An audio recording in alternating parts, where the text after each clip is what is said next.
Today I'm going to be unboxing and reviewing these 24 karat gold eye masks. So let me go ahead and give you a closer look on those. They come in a box. A total of 30 pairs are included in your box. First and foremost, I'd like to say thank you to the company for sending me this product so I could go ahead and give you my full and honest review before you purchase. So let's go ahead and check them out. You could see it's a total of 30 pairs. They are individually wrapped. So let me go ahead and take one out just to show you. As you could see, this is what that looks like. They're individually wrapped and it has all the information here. On the back, it does have the ingredients. It does have how to use it. So what I recommend is use these before applying your makeup or use these late at night when you have already washed your face. You want to make sure that you apply these with a clean face. I'm going to go ahead and open one up just so you could see what they look like.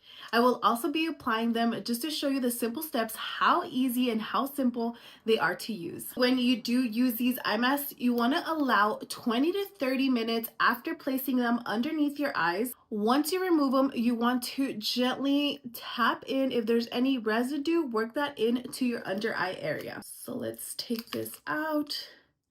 They do come in a little plastic tray, just like this. As you can see, there is liquid on them. And then to apply, you want to make sure your hands are clean. You gently peel them off. But this is what they look like. So I will be applying them just to show you how simple they are. So if you're looking for a product to help reduce that puffiness underneath your eyes, you want to really get that nice, soft, smooth feel under your eyes, get that awakened look, then definitely check these out.